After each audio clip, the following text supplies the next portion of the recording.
नमस्कार दोस्तों, इस समय हमारी मौजूदगी बनारस में है। बनारस जैसा कि स्मार्ट सिटी बनाने की बातें की जाती हैं, हम आपको दिखाना चाहेंगे कि जैसे आम तौर पर पहाड़ियों की चोटियों पर चढ़ने के लिए रोपवे का इस्तेमाल किया जाता है। देश का ऐसा प्रोजेक्ट जो बनारस में पहली बार जो है शुरू किया जा रहा है, आप देख सकते हैं रोपवे जो कि जो है वाराणसी कैंट स्टेशन से रथ यात्रा स्टेशन तक के लिए शुरू किया जा रहा है।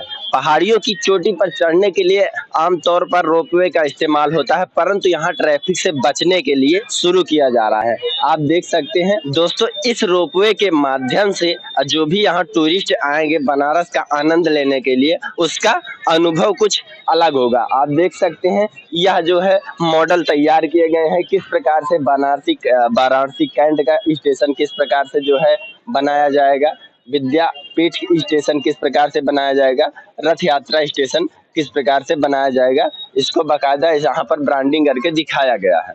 बाकी आप देख सकते हैं इस समय हम दशाश्वमेध घाट पर मौजूद हैं। दशाश्वमेध घाट के पास जो है इसका मॉडल रखा गया है, जो कि टूरिस्ट आएंगे इसे देखेंगे। हालांकि इसे चालू होने में अभी लगभग जो है सालों लग सकते हैं। आप देख रहे हैं हरिद्वंद। अगर आप चैनल में नए हैं तो चैनल को सब्सक्राइब करें और वीडियो को शेयर करें। यह वीडियो आपको कैसा लगा, यह प्रोजेक्ट आपको कैसा लगा, कमेंट कर जरूर बताएं। जय हिंद।